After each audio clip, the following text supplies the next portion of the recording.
Thank you so much for joining us for another Lunch and Learn event by Optimal Workshop and UX Wellington. Today, we have the pleasure of hearing from Cole Armstrong. Cole is the founder and managing director of NeuroSpot, a behavioral strategy agency based in Auckland. At NeuroSpot, Cole is working with some of New Zealand's leading organizations, covering fields such as retail, supermarkets, financial services, and utilities to apply behavioral science lens to everything that they do. He has a diverse background covering academia, commerce, public sector across New Zealand, Europe, Africa, and the Middle East. He believes behavioral science allows organizations to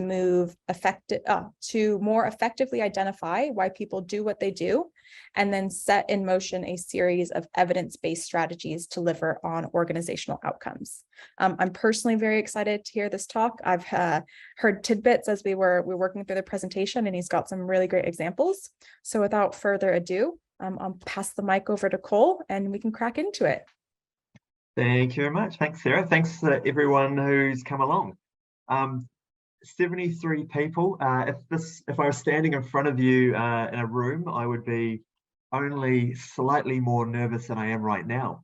So thanks for coming along and giving up your lunchtime, and I'll do my best to make sure it's worth it. So as Sarah mentioned, my name's Cole Armstrong, and I am the managing director at NeuroSpot.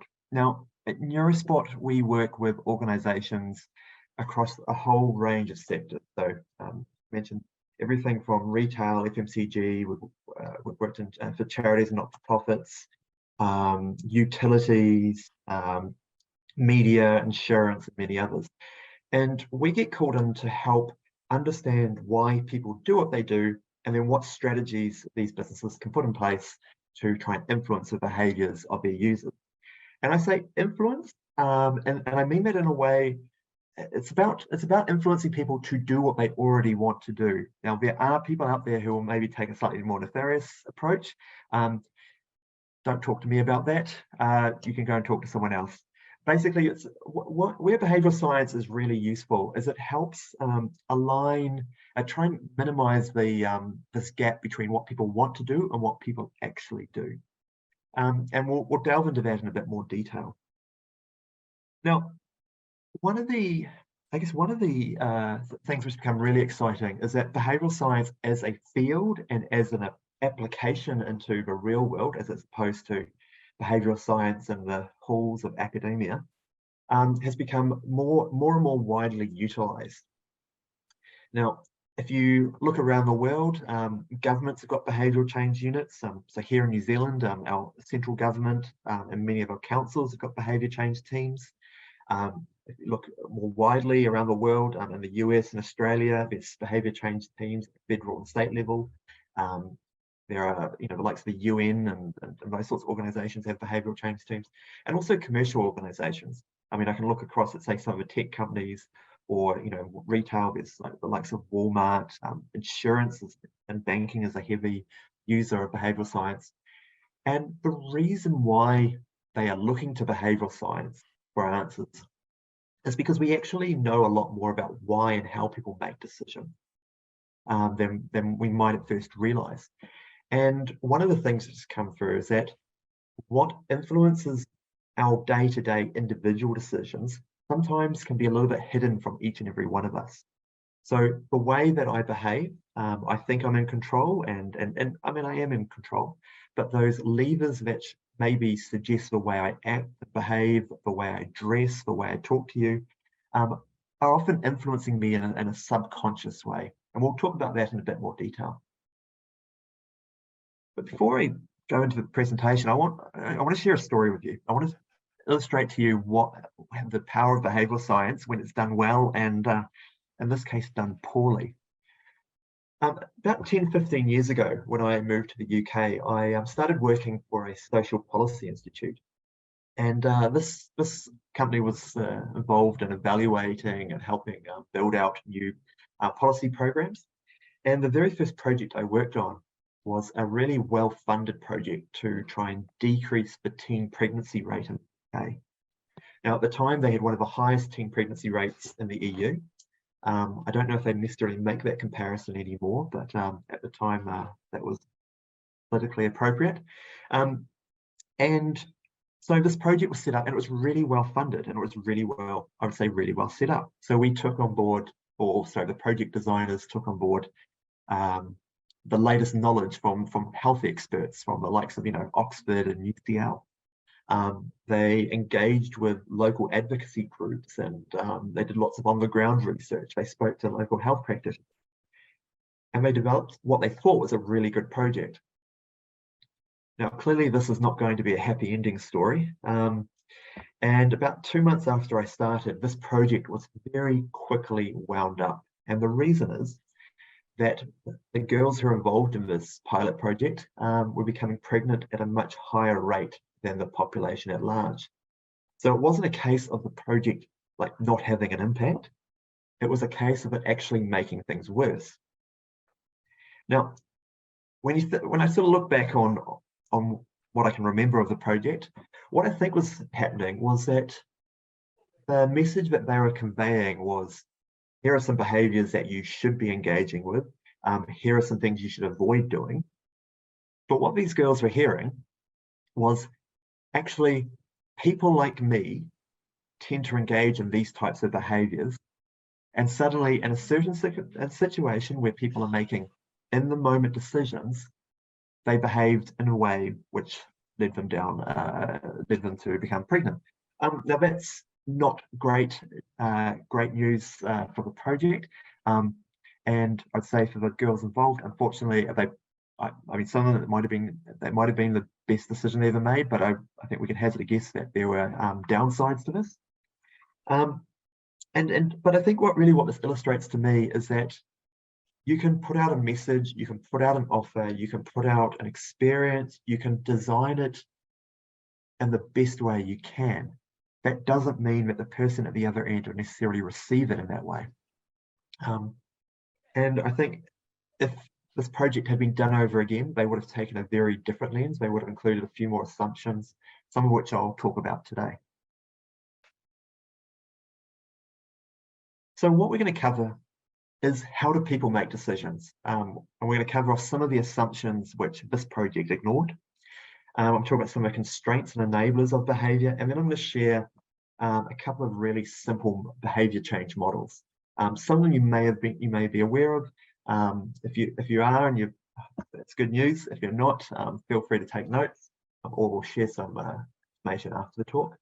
And then I'm going to cover off a few examples to really bring some of these ideas to life. Now, for all the clients that I work with and all the initiatives I work on, at some point, they'll hear me say that we're trying to take people as they are, not as we'd like them to be. Now, what I mean by that is often when people are coming to me with behavior change initiatives, that maybe they've tried addressing themselves already and it hasn't worked, or they're coming in and they're saying something like, all we need to do is just educate people. We need to tell them about the benefits of this product, or what have you. Or we need to put more signage in store so that people can find their way around, or we can, you fill the gap. And this assumes that people are making good, careful, well thought out, rational decisions. And that's not the case most of the time. One of the really interesting things about the world I inhabit around behavior change is that we get to deal with humans with all their foibles and imperfections. Like it's really interesting why we do what we do. And there's a few limitations we need to be aware of. So when we're designing for people, we need to be aware that people have very limited attention. There's a cognitive limit to how much we can process, like in terms of how much information we can take on board for our senses, but also how much information we can process. So there's limited attention where we need to be aware of. There's also competing motivation. Now, for example, I can want to be healthier and exercise more. I can also want to eat chocolate cake. The two are competing motivations. They both can be true. I can also want to reduce my carbon emissions, but then I'll get into a car and drive to meetings and go pick up my kids from daycare. Again, competing motivation. We're also making just lots and lots of decisions each and every day. Now, I've heard a number bandied about it. We're making about 180,000 decisions a day. I have to say I'm not quite certain how they came to that decision, but how they came to that number, but intuitively it sounds correct. And if that's true, that's roughly 2 decisions per second. Everything from what clothes do I wear, where, do I go upstairs or downstairs? What do I have for breakfast? Which meetings do I attend? Which projects do I work on first? How do I respond to the colleagues sending me messages on Slack or what have you? So we're making a lot of decisions, and that means that we only have a limited amount of time to make those.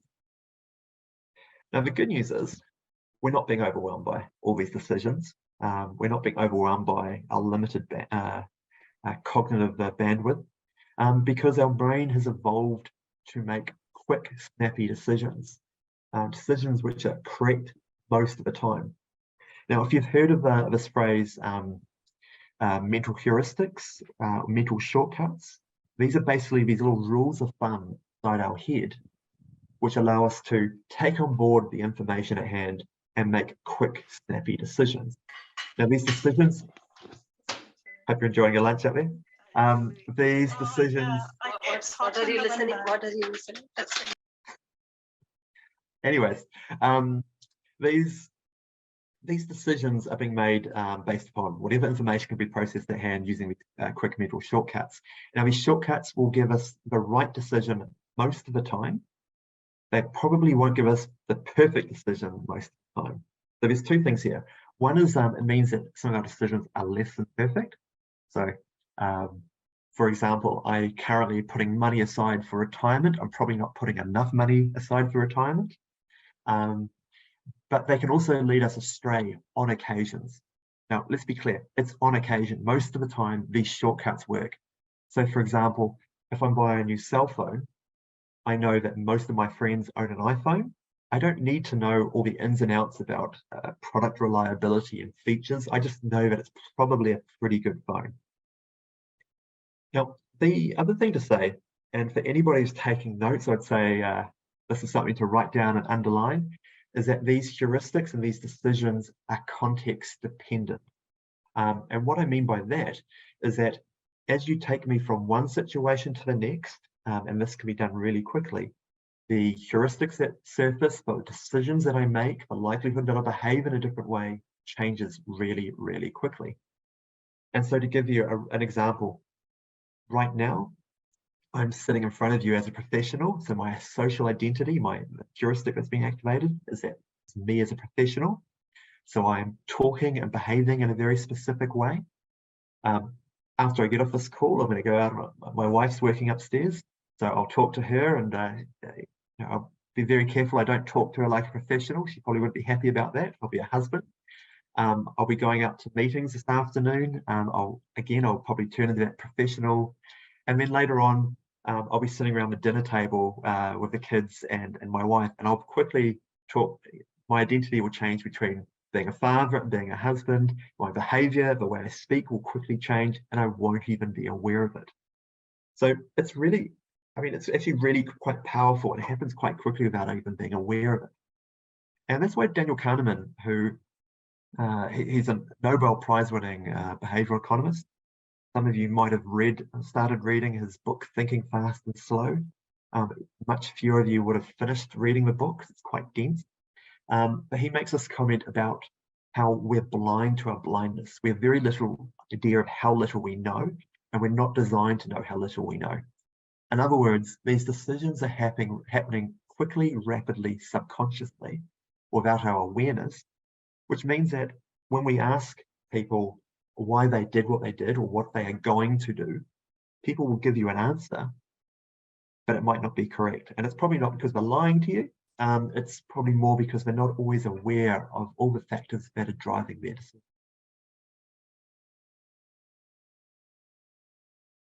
Now, one of the really exciting things about behavioral science as a field is that it's, in the last sort of 20 years, it's gone from, like I mentioned earlier, the halls of academia to becoming a lot more popularized. And what that means is that in the past, if you're a big agency, like the big ad agencies, they used to hire, PhDs from Harvard and Oxford and the likes, probably trained clinical psychologists to help them come up with better ad campaigns.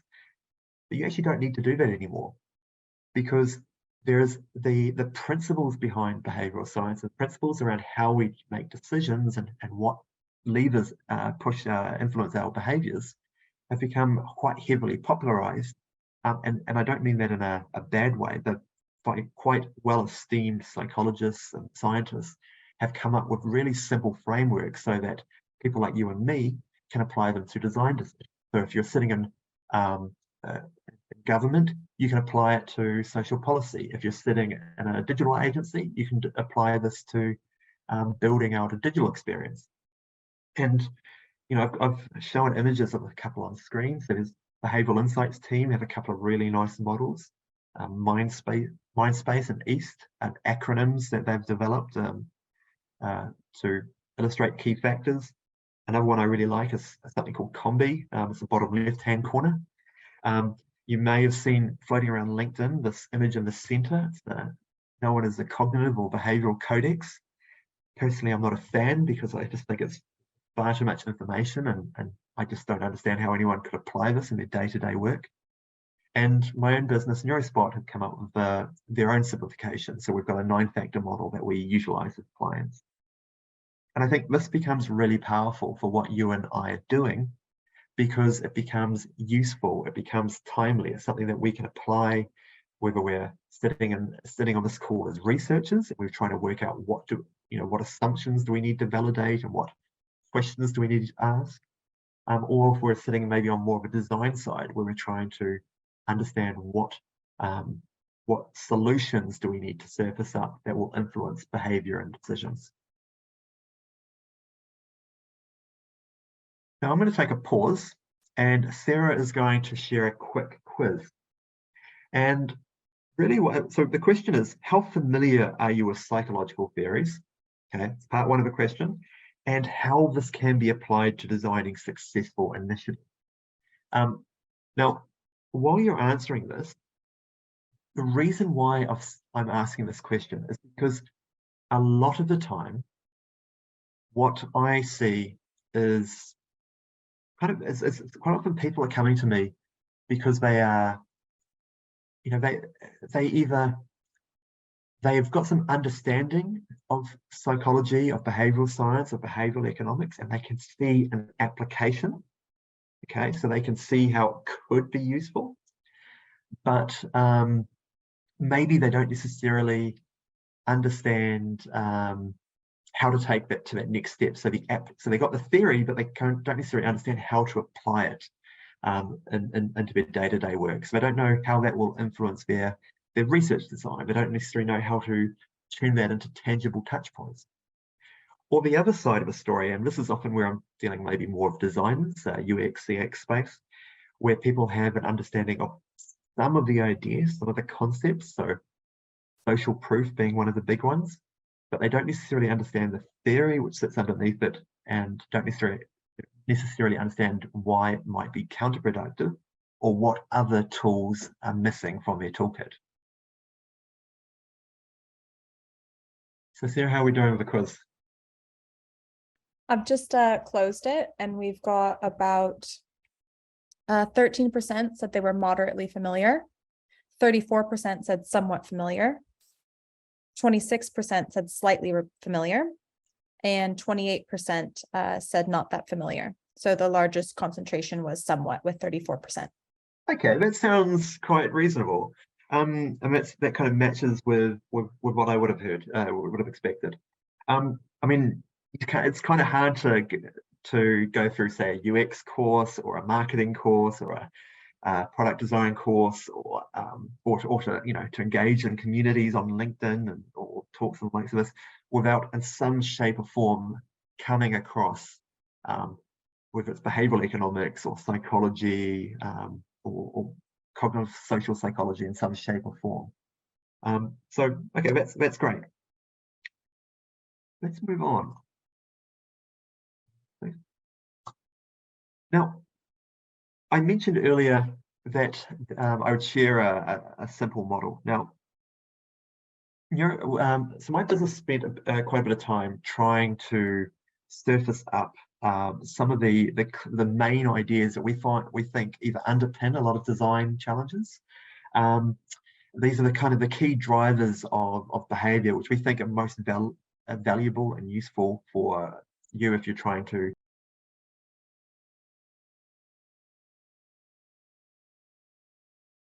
Okay, so after that brief interlude, I think maybe that was just an excuse for me to take a breath.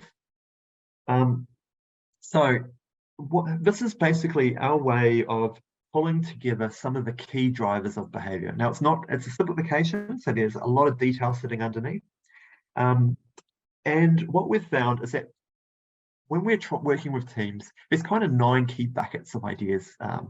So we want to focus, there's attention, for example, and that's about not just physical attention, but it's also your mental or cognitive attention. We'll talk about that in a moment.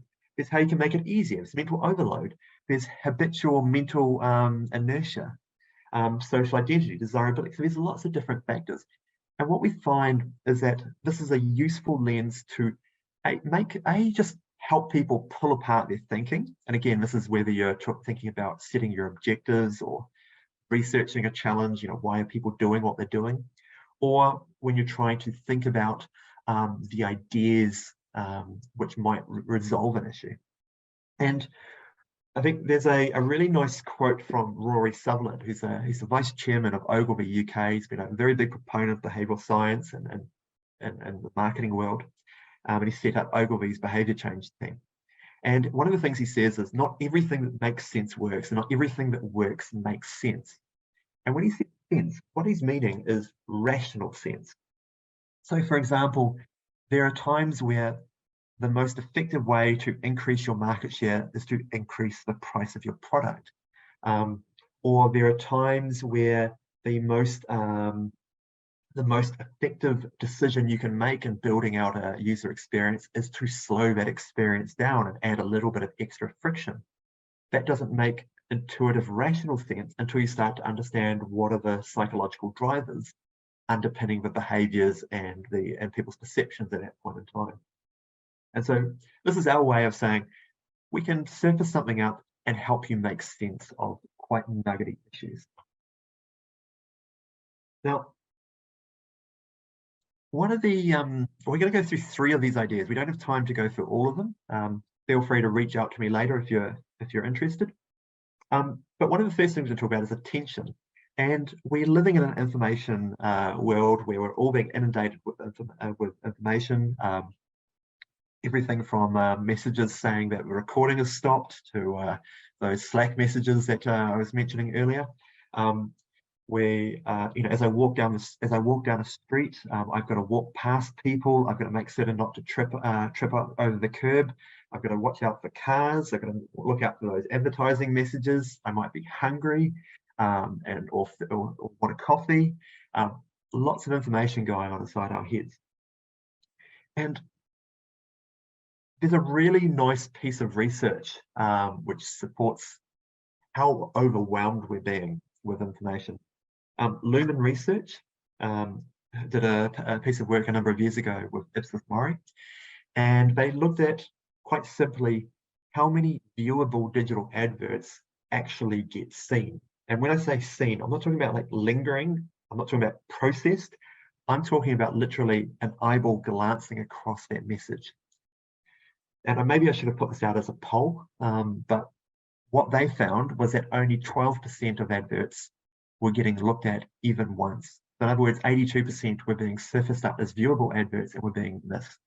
Now, I've done lots of eye tracking and stores and looking at websites, and that actually feels a bit high, but I'm sure that not a million miles away. The take-home point from that, though, is now that you know that, the thing I would be saying is, it shows how hard it is to get cut through in the first place, to get your message in front of people, to get your product in front of people. So what are the ways that you can do to get that extra cut through? For example, there are certain patterns of eye gazing we can build around. So we know that if somebody's looking at a screen, for example, that there's typically like an F-shaped eye tracking pattern. Or I know that there are certain areas within the store that people's gaze will typically focus on. You know, I often hear this thing like eye level is bi-level.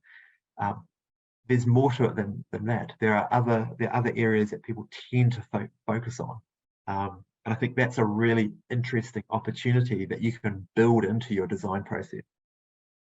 The other thing is, and this is an idea which tends to get picked up more by some teams than others, attention is not just about physical sensory attention, it's also mental attention. So what information do we choose to process? And this is where the likes of advertising becomes so valuable. So we can prime people to look for certain bits of information without even being aware of it, or to help certain ideas cut through all the noise of a busy environment.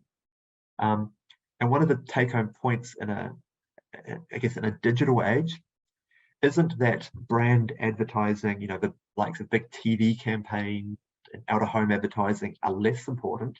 In fact, they're more important because those brands are getting cut through. So there's a really good piece of work here about mental availability from a company called House 51, which I quite like. There's actually another piece of work which I'll send through in the notes later on, which kind of helps illustrate this point in more detail. But just to say, attention is a really interesting space to play, and we've had some really good success in this area. The second thing to cover off is about ease.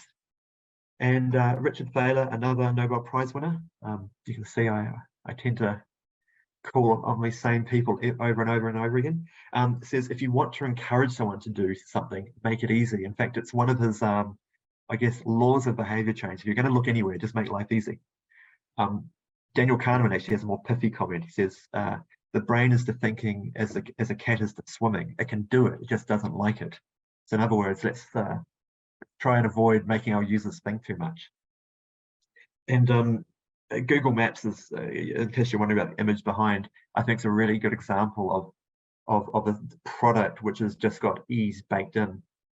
Next year, I'm taking my family from San Fran to Vancouver. I've never been to the West Coast, and but I know that as soon as I step off the plane, chance of me getting lost are abysmally low. But the thing with making life easier is that it can underpin really simple solutions. So Amazon's one-click ordering is an example. It's like, I think what's worth pointing out here is that it makes it both physically easier. I mean, it literally is one click, but also cognitively easier. So you actually don't need to go through and enter your name and your address and your postcode and so on, because it's already set up. But the other thing is that ease can be your, or friction can be your friend. So there are times when baking in friction can be a really good, positive thing to do. So as an example, Skyscanner. Now, if I was looking for flights from Auckland to London, one of the Skyscanner apparently could surface up those prices straight away, but they've deliberately engineered some positive friction so that it shows that they're checking 31 of 36 providers, that they're searching for Air New Zealand, Emirates, Qantas Airlines to find me the best prices. Now, what that's done is it's slowed down the experience, but it's provided the opportunity for me to understand the value I'm getting. We've also found that deliberately creating some friction is a really good approach when you're trying to disrupt somebody's sort of habitual responses. So where people are just quickly on autopilot and they just keep behaving the way they've always done because it worked in the past, but actually they need to slow down and replace that behavior with something which is more productive.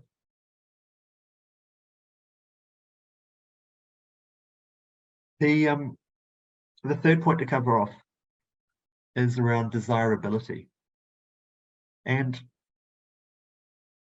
there are lots of ways to make a given behavior or a given response more desirable. there's lots of really interesting stuff that you can do playing around, say, pricing, or to make a certain option just seem that much more motivating. If you're interested in that, I would say from a digital perspective, there's a really nice Google report called Decoding Decisions, which I quite like. But there's the thing to say is it's often the way to make a behavior more desirable are often quite subtle little influences. And some retailers do a really good job of it. If you're sitting here from New Zealand, no doubt you're aware of Briscoes. If you're from the States or somewhere else, Briscoes is kind of like a Walmart or a Bed Bath and Beyond. But the standing joke in New Zealand is that you never buy in full price, because when you show up tomorrow, it'll be on special. But they've been able to bake this desirability, this appeal, this motivation into their brand and their experience. And they've been a very successful retailer. They've also, you'll also see on the screen there that you can bake in things like $10 off to sign, to try and induce me to sign and sign up and hand over my personal details. But I think there's a lot of ways that you can bake in desirability. It's a bit more than just offering people $10 off. So again, look at the decoding decisions.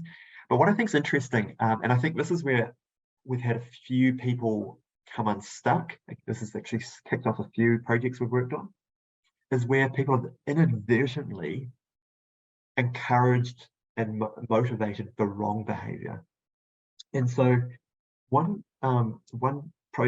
piece of work that we got involved in was at the beginning of COVID.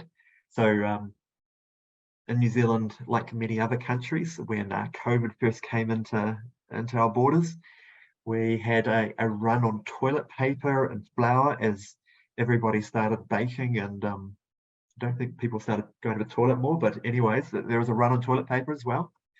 And one of the problems was that our retailers, our supermarkets, started pushing out a message: don't panic buy. It's fine. We've got enough toilet paper. Don't panic buy. Don't worry, there's more flour coming. Don't panic buy.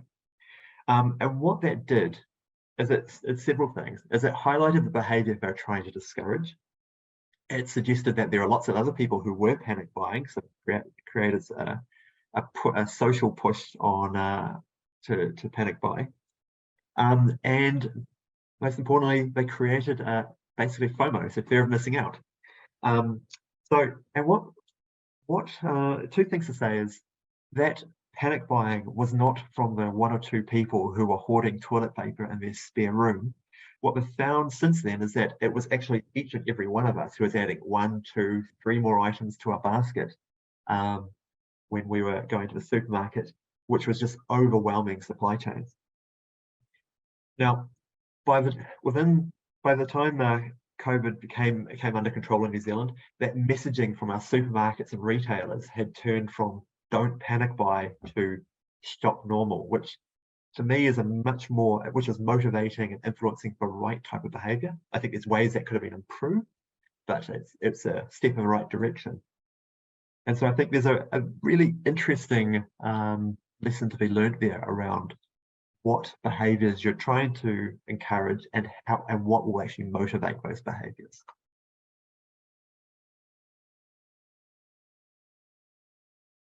So this is a really interesting space to play in. I think there's a lot of really good application and utility to organizations. When I was sitting down and thinking about why I think it's valuable, there's probably 4 key lenses to take. One is when you start thinking about behavior change, it allows you to reframe the challenge in quite an interesting way. So it's less around, it focuses on what you want people to do, which then allows the solutions to kind of emerge in different ways, which is really nice. It allows you to re-examine your insights. I mean, one of the things that I've spent quite a bit of time doing is reading through old research reports produced by my clients and some of their research agencies. And actually some of the answers were sitting in there, but it's just what people were saying were just hints of maybe some of the decision-making processes. that were relevant. So you can actually, so I find this is a really nice lens to apply to, say, re-looking through old research, and also highlighting where you can find other research.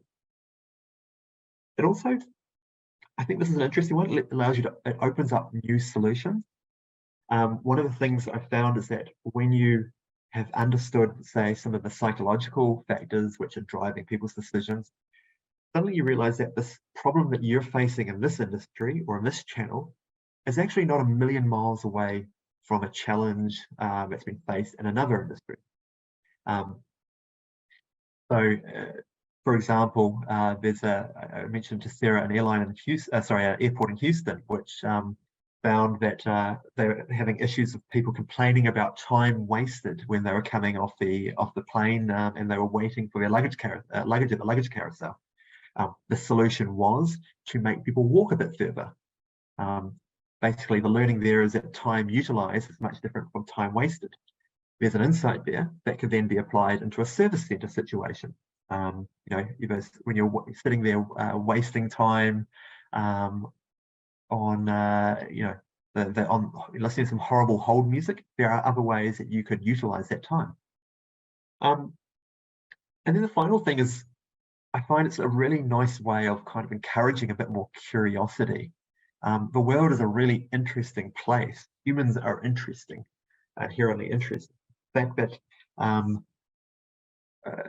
you know, we don't behave in the best way all the time is inherently interesting. The fact that I don't know, actually, there's probably lots of examples I could use here, but maybe I might steer past them. But curiosity, I think, is something which doesn't get encouraged enough in industry.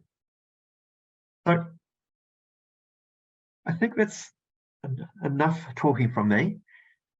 We've got some time for questions, but just to say, first of all, thanks to UX Wellington and Optimal Workshop for inviting me along. If we don't get time to cover all your questions or you come up with something later, feel free to reach out to me via email, cole@neurospot.co.nz. We've got more information on our website, or reach out on LinkedIn.